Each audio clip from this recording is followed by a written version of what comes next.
Hello and welcome to everyone that has joined us today for this afternoon session, another exciting webinar.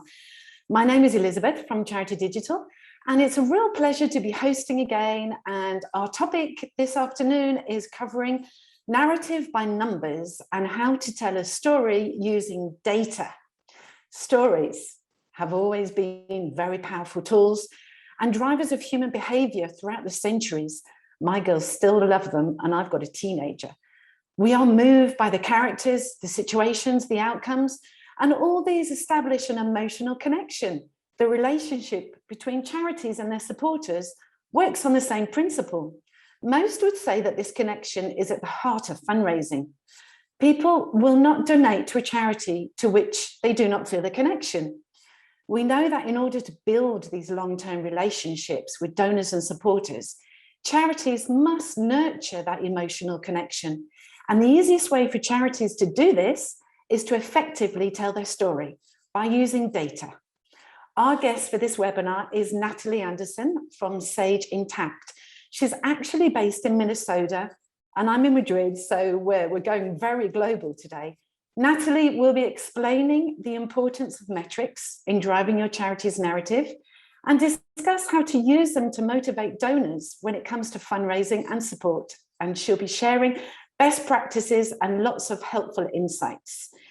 Just a bit of background on Natalie. She's a senior nonprofit industrial manager and has 10 years of experience in software marketing and is passionate about helping nonprofits leverage software to achieve mission success. I'm just going to go over some house rules just before I hand over to Natalie and we start. We love our sessions to be really interactive as possible. So please feel free to ask questions at any time in the Q&A, and we'll go over these at the end. You can vote for these with a thumbs up for a question that you like, and use the chat function too to share with us your experiences and give us any helpful tips and advice. In fact, use it now, get the conversation started and tell us where you're based, where you're from, where you are connecting up from. We do have closed captions available for this webinar, so you can turn these on by clicking on the CC closed caption button. We are also recording this session, and the recording together with the slides and any links or resources will be available online in about a week's time. And we'll also email these to you, okay? So if we do have any connection issues, my wonderful colleague Sasha is in the back end and she will jump in to help us sort these out, but hopefully we won't have any, but you never know. Natalie, I'm going to hand it over to you. Thank you so much for coming on board. I know it's really early for you over there, and we really do appreciate you getting up at this time and taking the time to do this session with us. Thank you. I'm going to turn my camera off and I'm going to pass it over to you. Of course. Thank you, Elizabeth. Okay, I'm going to share my screen.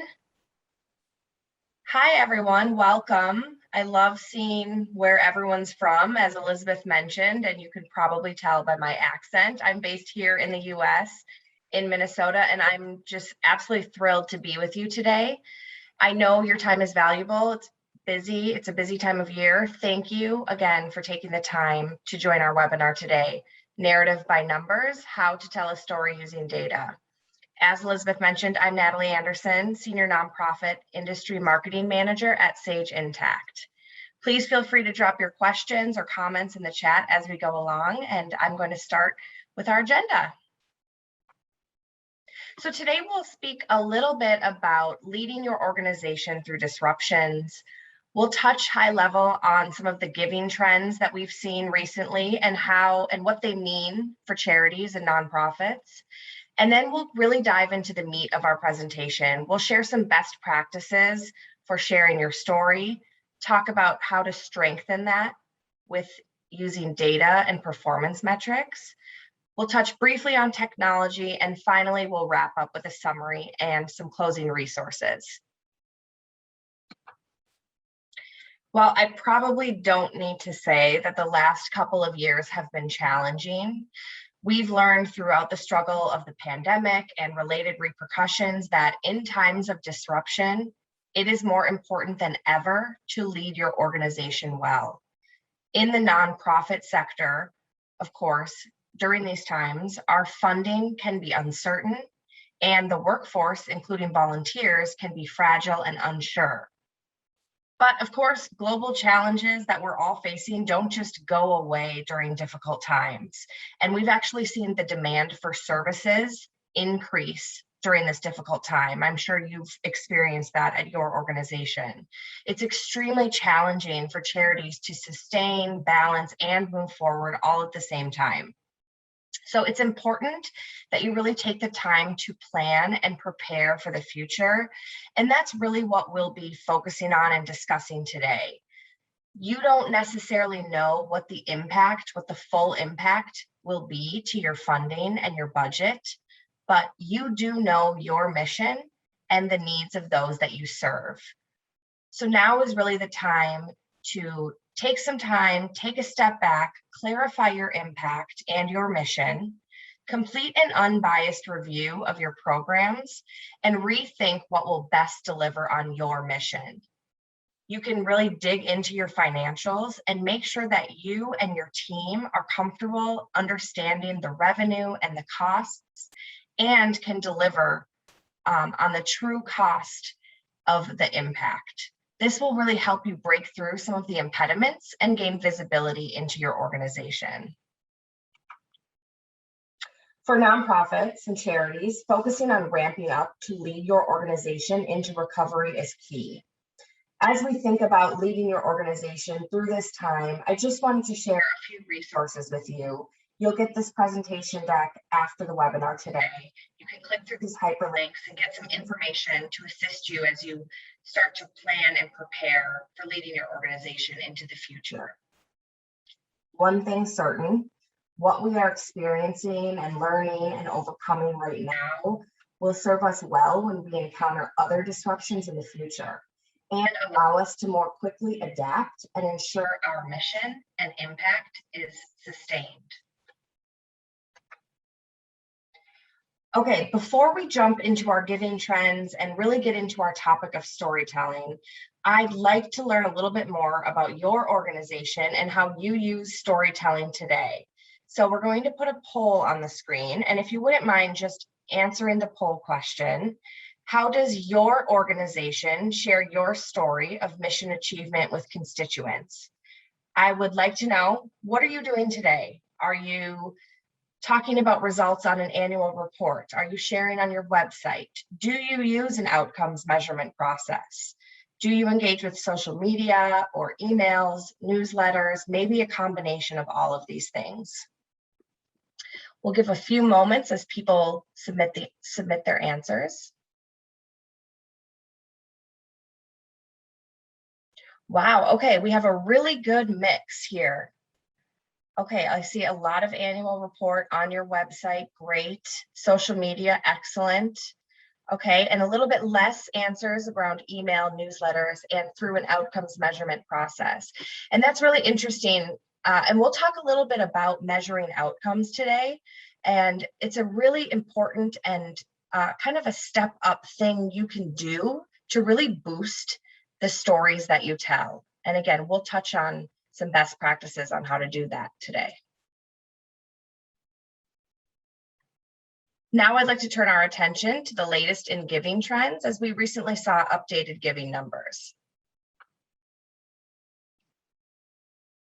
Okay, what I'm showing you over the next several slides are numbers from the US. However, we can apply the same trends across the global nonprofit sector. Last year in 2020, of course, we were all concerned with COVID and how it would affect our giving data and our giving numbers. But you can see on the screen that fortunately, giving actually continued its upward trajectory in 2020. Also in 2020, 3 of the 4 giving sources were at an all-time high in inflation-adjusted terms. You can see on the screen that giving by individuals accounted for the vast majority of contributions.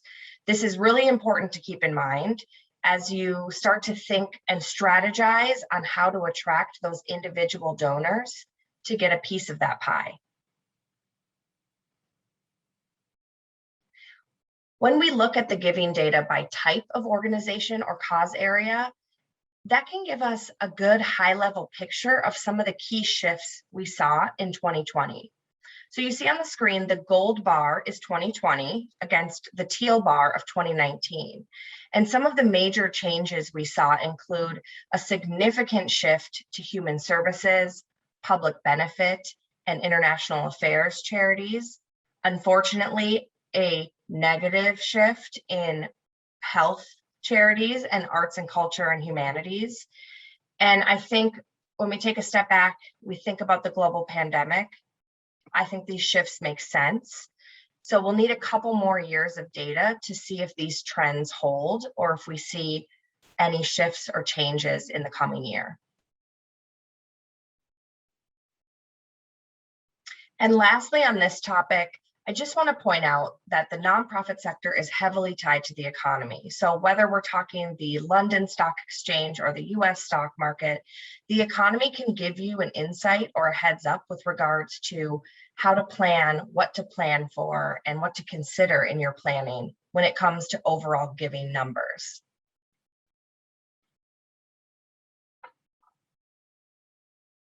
Now let's look beyond the giving data and comparisons, and we'll look at some additional insights that donors and nonprofits have shared.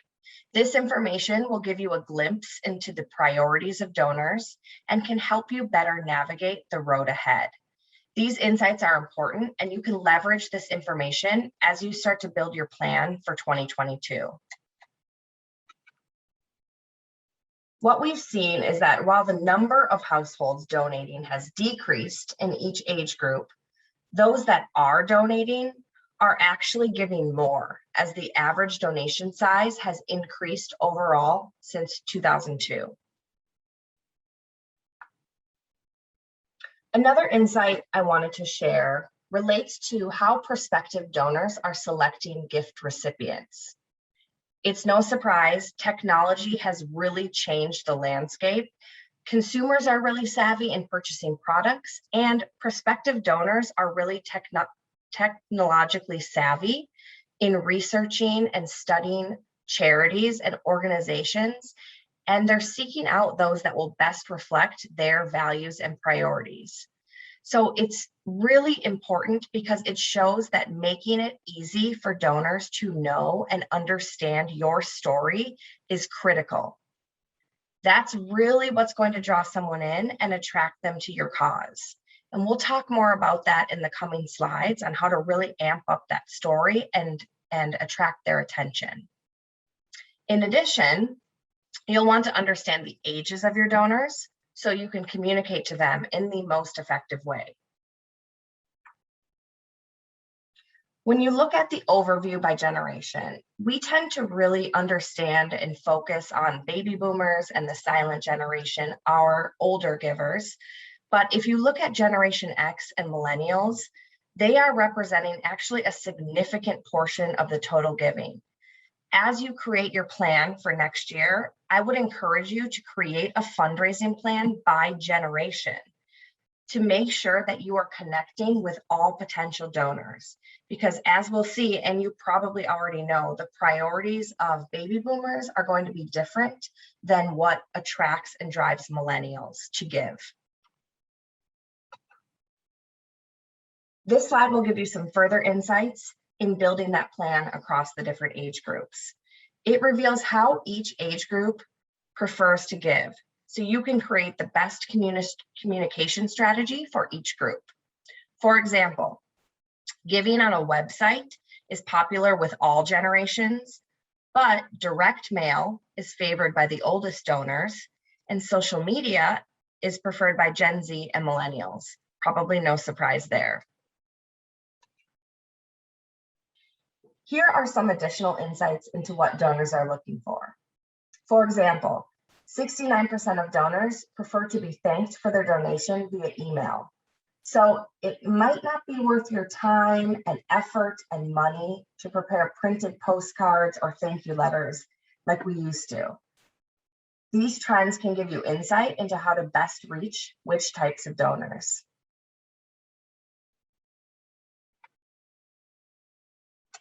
Of course, all charities want to understand how to inspire more giving.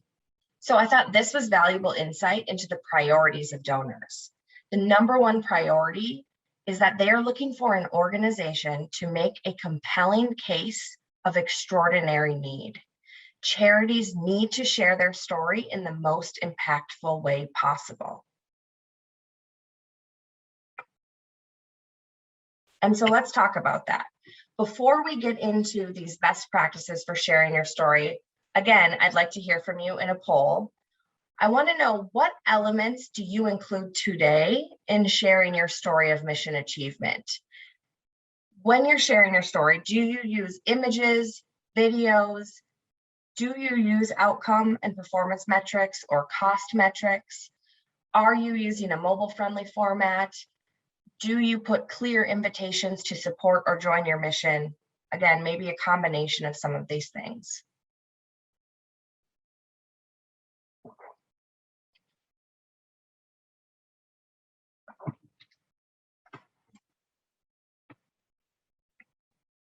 Okay, let's take a look. It looks like the majority of folks are using images. Great. We'll talk a little bit about that. Oh, 64% using outcome and performance metrics. Great. A little bit lower, 20% on cost transparency metrics. We'll talk more about that later in the presentation. Again, those can be really impactful. This is great insight. We will touch on each of these things in the coming slides. Thank you for sharing.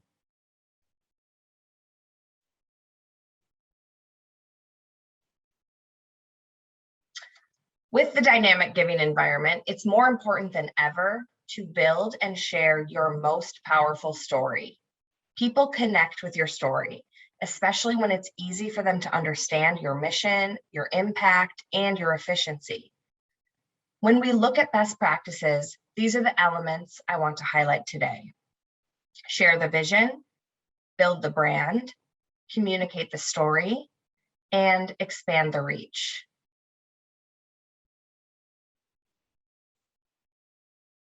Quickly communicate your mission. Cast your vision quickly with powerful images that grab attention, connect with potential donors, and clearly highlight your mission. You know, I think images is one of those things that often gets overlooked as we're kind of combing through stock images online, or maybe images from events that we've hosted, or programmatic images. Images that directly support your mission and your impact will resonate with potential donors. So if you have some really powerful images from programs you've run or events, or images of the people that you're helping, those are going to be so powerful and they will resonate with potential donors. In addition, when you're thinking about images, you want to be sure that your website and your donation forms are mobile friendly. Make it easy for prospective donors to quickly find out more about you and, of course, give to you, oftentimes right from their cell phone.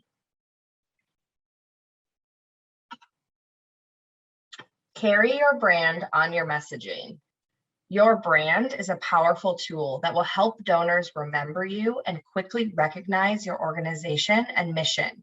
So when you combine those powerful images with well-branded messages, you help donors remember and recognize you and your impact. This will translate to greater responsiveness to your campaigns and your needs. Be sure that your messaging and branding is a primary part of your strategic plan, and be sure it is integrated across all aspects of your communication, whether it's via digital ad, social media, or any communication. Make sure your brand carries your story.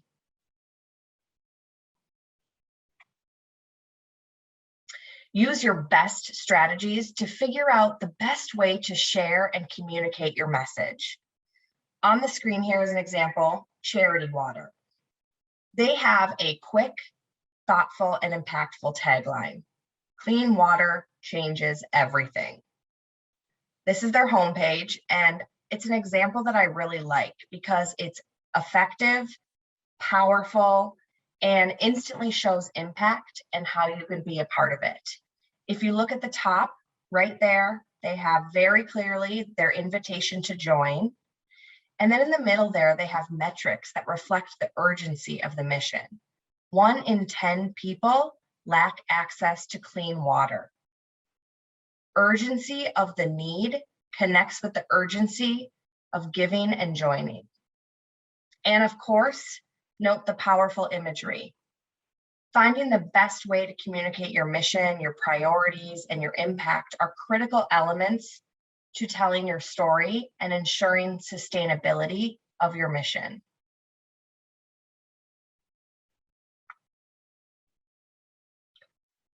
All nonprofits want to expand their reach. When it comes to telling your story, social media can make a huge reach. So we have our last poll. Again, I'd like to know, does your organization have a social media strategy today? Yes, no, or no, but we are considering one. We'll give a few moments to answer.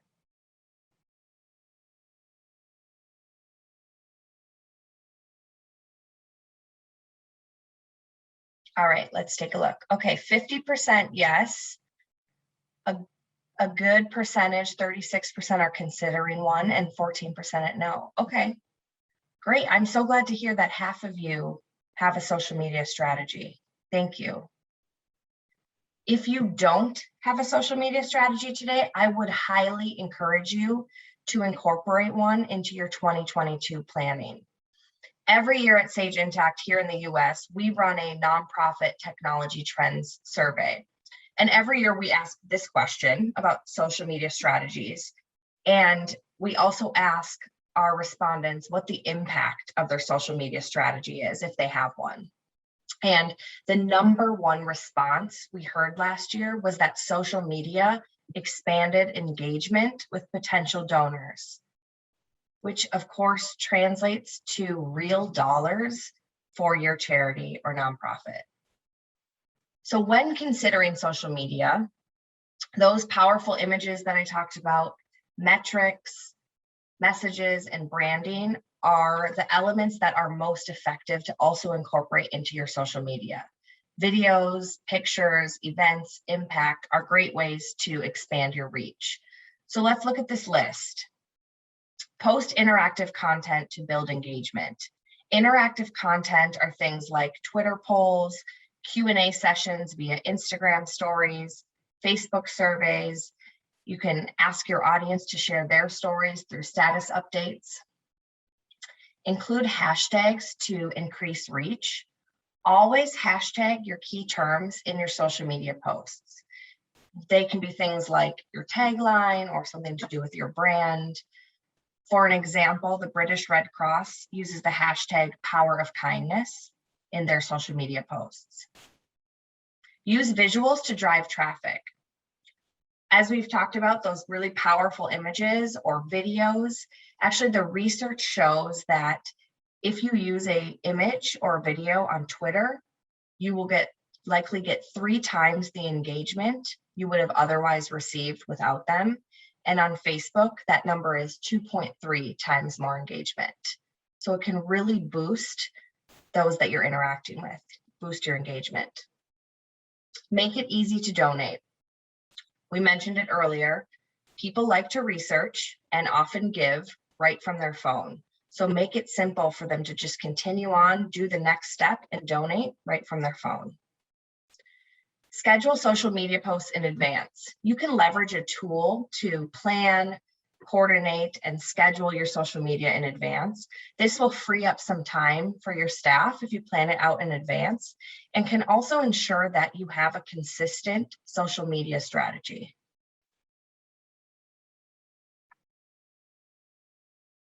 Okay, let's talk about strengthening that story now with data and performance metrics.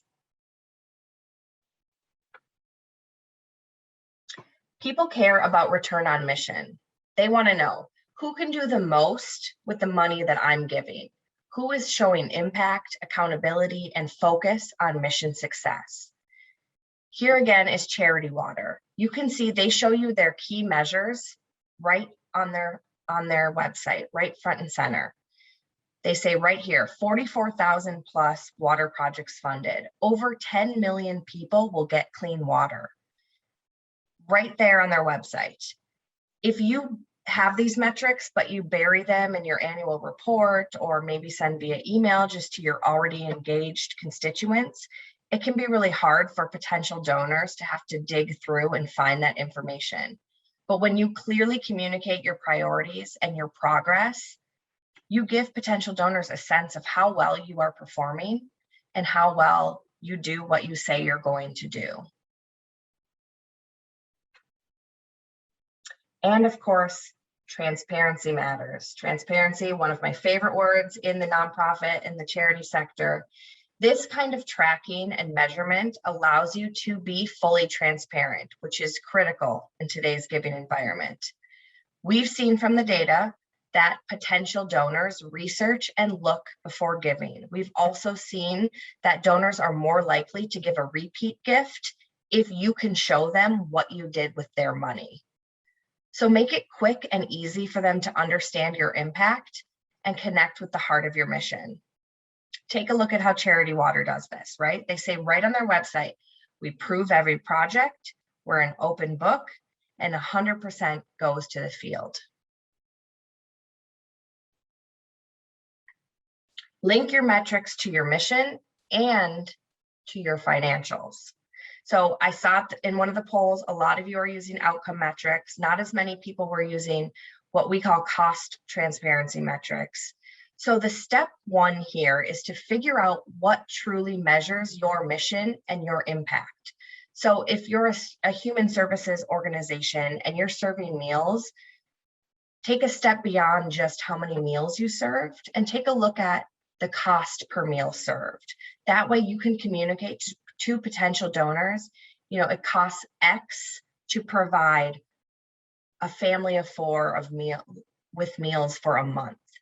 It makes it very clear to understand what the impact of their donation, of their dollars will be. Once you define the metrics that best measure this, and that will connect with your constituents, your donors, and your prospective donors, then measure and report your success everywhere, along with those powerful images, of course. Here at Sage Intacct, we are a for-profit technology company, but we're laser focused on how our technology can improve the impact and stewardship of nonprofit organizations. Here you see some of our nonprofit customers and the results they got with Sage Intacct. As finance and accounting people, we love seeing these types of gains and benefits. It's in our DNA to measure, track, and report. But what is so powerful to see is what charities can do with these benefits and savings and time gains.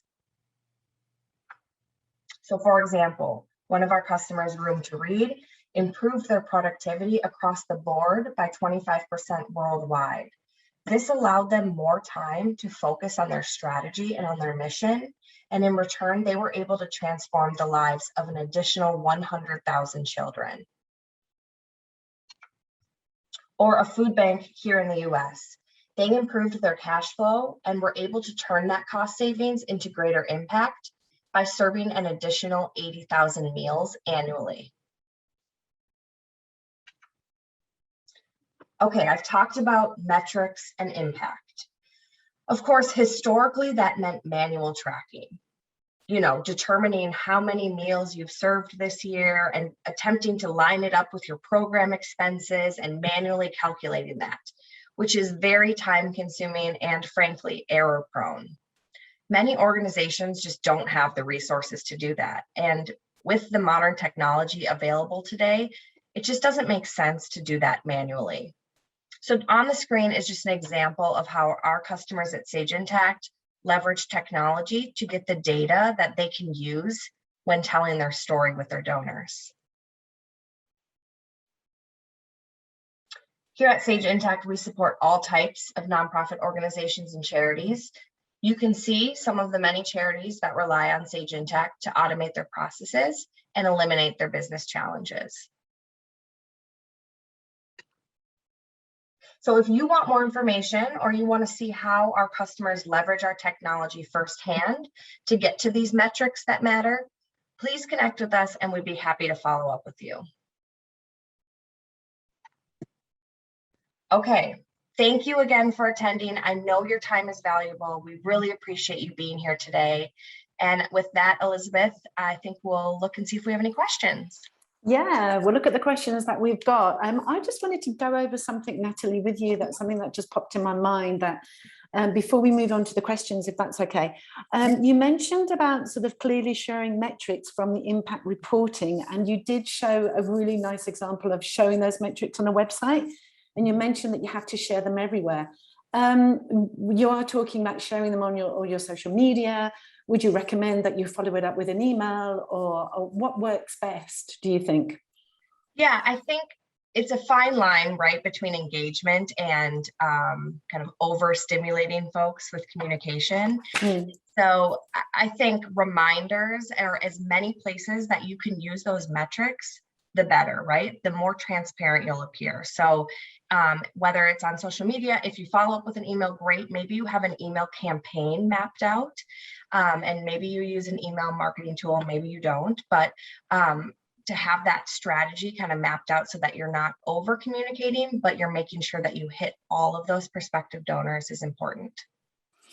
Okay, let's just move over to a question, because then I'll probably have another one at the end about that strategy that I just want to ask you as well. Yeah. Let's go up to Anonymous at Indy. How, I'm going to read this out because in the recording, it doesn't show it. So I'm just reading it out. Yeah. How do you go about calculating the metrics that are important to the organization? For example, how do you get cost per meal with the actual meal served? Okay, good question. I talked about how historically that's meant manually tracking that. But in Sage Intacct, what our customers do is they have the ability to marry what we call statistical data with financial data. So you can track statistical information like meals, and then you track your financial information, which is the expenses associated with providing those meals. And then the system will come up with a trackable expense for you, like cost per meal served. It's updated in real time. You can get it either through reporting or as a performance metric on a dashboard, like in the image that I showed earlier. Okay, yep, that makes sense. Okay, thank you. We've got a question from Kevin that's just popped up to the top. Natalie mentions, make sure your brand carries your story. Okay, can you say a bit more about that, please? Yeah, I think, your brand represents everything you do. And so it's not just about the name and the logo, but again, it's what do you stand for? The example with Charity Water was on the screen. 100% of their money, their donations goes back to the field. They prove every project. That's all part of their branding and that transparency message. So I think, as you take a step back and strategize for next year, think about those anecdotes you want to share. Think about the data you want to share that all supports your brand messaging. Okay, I hope that helped you there, Kevin. That was a good answer. Thank you. We've got another question here. In what manner or places do you recommend using numbers? Hold on. I'm going to carry on with that one because it's just flipped. Sure. In what manner or places do you recommend using numbers to tell the story? Yeah, as mentioned earlier, anywhere possible, right? The greater the transparency, the more numbers you can show to prove your mission, the better, the more you're going to attract those potential donors. So social media, annual report, on your website, in a newsletter, all of those things will have an impact. The more places you can share them, the better. Okay, there's a really good one from Melanie as well here, who says, how do hashtags help engagement on social media? Are they still used by users? They are, and it's actually, I understand the question. It seems a little, right, like the beginning of social media, and now we've moved on, but hashtags can really help draw attention to the message that you're sharing. And if you get retweets or people mentioning you, that will the hashtags will serve to further boost that message. Okay, yeah, definitely. I can see that. I can get that. Now, there's one that Tim has put actually in the chat. Don't know whether you want to just bring it up. I don't know whether it's been put over in the question section yet, but he says, We are an organization producing data for use by other organizations. This data is interactive with the user, but we are reluctant to release the data on social media and lose control of the data, which is a really good point. What is your view on data security and social media generally? Ooh, I am not an expert. And again, I'm here in the US. And so I know that there are other, there are country specific regulations and things to consider when sharing data. But in my opinion, if you are sharing data that has to do with your mission success and your achievement, you're only fostering greater stewardship and proving to constituents and donors that you're doing what you say you do. So without sharing personal information, of course, sharing impact metrics like we talked about, cost per meal served or along those lines are really important. And from my perspective, won't be putting you at a security risk. Now, I'm not an attorney, so don't hold me to that. So we won't hold you to that then, Natalie. Okay, we have another question. What if your number statistics aren't attractive to share or as impactful? You can't really lie about them, can you? Yes, no, I love that question though, because that is what we are so passionate about at Sage Intacct, because it starts with knowing those numbers, right? If you don't know them, you don't know whether they're impactful or not. But if your metrics aren't where you want them to be, at least you can start with the information and you can find those holes and areas in which you can boost those metrics or focus your strategy, right? So you saw we had customers with efficiency gains, time saving gains. What can you do with those time savings, right? You can funnel that extra time and energy back into your mission and help bolster those numbers for the future. Okay, good. Thank you. We've got another one from Dorothy. When working with clients who are vulnerable to personal and social risk, such as asylum seekers, how would you advise promoting the charity's work without raising risk of hostile negative responses? That's a tough one. That's a good question and very time sensitive. I think you have to be as sensitive as possible. But again, if you just focus on your mission and what you're achieving, you can talk in less specific terms, but still share data about the number of people you're helping or the impact you've had on lives without getting too into the weeds. I think that's probably the way to go on that point. Yeah, okay. Thank you. We have a question from Rangoli. I think you're in Delhi, aren't you, in India? So that's great. We're very international today. Brilliant. Sometimes the TG might look over the data part of it. Not everyone reads it right. How can we make sure that this isn't happening? Okay, just to clarify, the TG, is that an internal staff member or? Not too sure on that, but if we could sort of talk about it generally. Yeah, that's fine. So I would say if you can have your financial team own the data, right? That along with that comes owning the explanation and the readouts. I think that's probably the most impactful way to go. And it's part of your internal branding and messaging, right? Is developing that messaging strategy based on the data so that you're crystal clear as to what those numbers mean and your entire staff is on the same page and can communicate that out. Perfect. Just a clarification on that, TG, that was actually target audience. Oh, okay. Yeah, again, I think work on that internally and ensuring that you're clear across the board. And when you have the numbers and metrics to back up what you're saying, I think that will only help to make it clearer. Okay, brilliant. Katie is asking, we struggle with engagement on our social media channels. Any tips to improve this? Oh, I am not a social media expert. Beyond what I shared today, remember, you can get 3 times the engagement on Twitter just by sharing a photo or a video. That can be so impactful. So just remember some of those tips that I shared with regards to social media, and that could expand your engagement. That's amazing, isn't it? That statistic, really, when you think about it, just for a visual 3 times engagement. Yeah. Okay, we have another question. If your only impactful price points are quite high, is sharing these off-putting for donors who might not be able to give a lot? Good question. I think it depends on your typical donor and your strategy, but if you can break it down further, take your high price point and see if you can manipulate it in a way where it breaks it down. So maybe you're saying it's not $100 euros to pay for this, but it's 25 will get you this. I think that could help, but again, it starts with having the numbers. So once you have that strong data, then you can take a look at what that could look like. Okay, brilliant. Andrew is asking, are potential donors concerned that outputs, i.e. numbers of meals served, number of guests, are linked to outcomes, i.e. numbers moved into more secure housing, and they are a homeless day centre?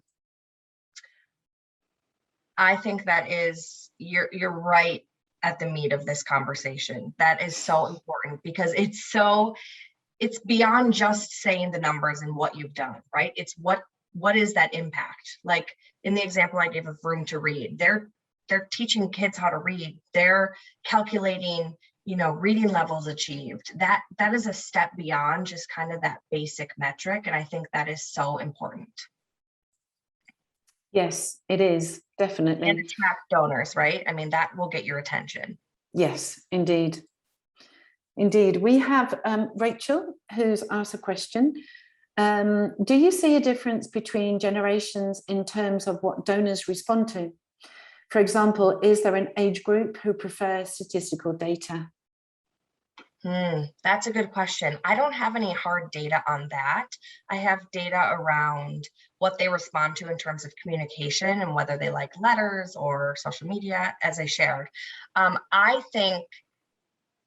don't think you can go wrong with sharing data. I don't think that there's a generation that will say, I don't want to know what you're doing with your money. I don't want to know the transparency from this organization. So from my perspective, I think sharing data resonates with everyone. Mm-hmm. Okay. We have a question from Anonymous. I work in a small organization and we don't have anyone who focuses entirely on fundraising donation campaigns. Just an overall digital manager myself. What are the essential, simplest activities we can do to boost donations given our limited resources? Yeah, that's common. I say start with social media. I think that can have a huge impact. If you don't already have a social media strategy, start to think about what that could look like for your organization. Again, you can leverage tools to do things like post those for you in advance. So you could write up a whole slew of tweets, for example, and they will automatically post them for you on the schedule that you decide. So that can free up time and resources. From a finance perspective, which is typically who we work with at Sage Intacct, leveraging modern software will help make you more efficient overall by eliminating manual processes. And that'll give you more time to focus on other things like how you can get the best impact on your mission. Okay, I've got a question. You were talking about a social media strategy, and is there sort of any resources or a template that you can that will help you create that strategy? Where would people go to if they say, we just don't know what to do, we don't know where to start? Where would they turn to? I don't have a great answer for that, Elizabeth, but what I would say is think about some of your favorite charities and go online and see what they're doing. Look at their Twitter, look at what they're doing on Instagram. Maybe they're on TikTok even. Take a look and see, and sort of see what you can emulate from them. We can learn from each other's successes. Yes, we definitely can. There's actually, we've got another question that's just popped up. From Tim, we deal almost entirely with other organizations rather than individuals. Is a social media strategy still useful? So that's just following on with what you're saying there, Natalie. Yeah. So you would say that it's useful, whatever? Yes, because even if you're boosting your brand either way, whether you're working with organizations or individuals, it's important that you're getting your name out there and boosting that brand and the image of your brand. Okay, we're getting quite a lot of chats in there, sort of people giving helpful tips and advice. And yeah, Jackie is actually referring to the Media Trust, which is a fantastic organisation. So yes, that's a good pointer for people to go over there. Don't forget to have a look at your chats, everyone.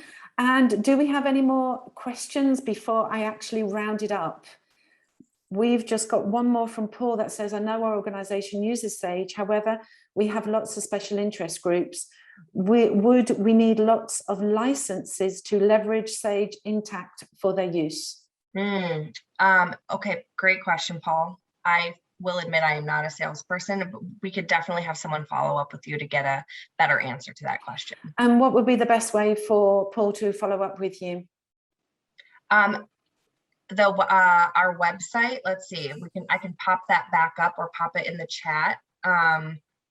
Let's see, I have it right here. I'll pop that right into the chat, and there should be an area on the website where you can chat with someone directly. Oh, that would be brilliant. So you've got a chat there that, yeah, Paul can go ahead and just sort of chat online. Okay. That's fantastic. So Natalie's just put that in the chat there. Andrew was asking, do personal stories, i.e. this is Joe, this is how we helped him, still carry a weight in influencing donors, or are people a bit cynical? Ooh, good question. I think they still carry weight. Just even speaking from personal experience, I know that's what draws me to specific charities and nonprofits. But again, if you can bolster that even more by using data, I think that will only help prove that story and kind of take away any uncertainties folks might feel. Mm-hmm, mm-hmm. Do you feel that there is a lot of cynicalness? Is that an actual word around with people actually manipulating the data or with images? I don't know about that, Liz. I think in general, we've become a more cynical society. And I think, again, the more you can do to sort of back up your message, you can't argue with numbers. And if you can show them and then you go deeper into that in your annual report, and especially nonprofits and charities, we are under such strict requirements that I think if you can prove that, that will help folks understand that you're telling the truth. Yeah, and Sasha's actually mentioned using the actual voices of people they help. So there again, there's your videos. So using the actual people there. Yeah, and we've just got some more questions just coming in. Is LinkedIn a good social media platform for communication? Yes, it depends on your audience and who you're trying to reach. So if you're working more with organizations, maybe LinkedIn is more powerful. I don't see LinkedIn as being very effective for individuals, but for organizations, if you're reaching out to. Okay. Tim is asking, oh no, that's the one. Jonathan is asking, to protect identities of beneficiaries, is it better to use substitute names or simply to speak of a person without a name? That's good. That's a good question. We have to protect some identities in certain cases. Absolutely.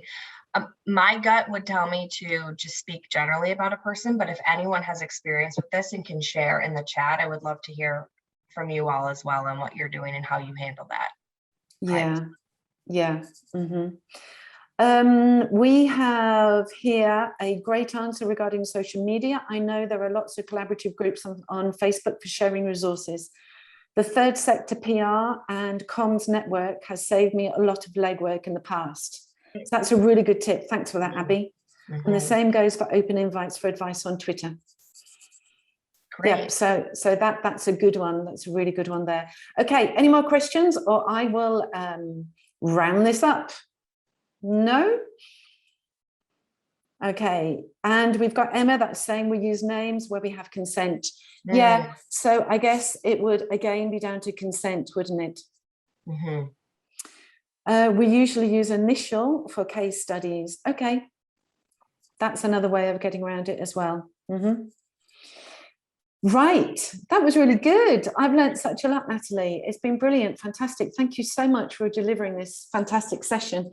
And the questions have been really good as well. And I would just really, really like to encourage you, if you do have any more questions, then Natalie, have you put anything in your slides about reaching out to you? I didn't actually see that at the end. I did, yes. On our second to last slide, there's a spot where you can connect with us. That's brilliant. So people can connect with you afterwards. And just thank you so much for taking the time. That's fantastic. Actually, just before we turn everything off, just to let all of our audience know that Charity Digital have another webinar coming up on the 7th of October.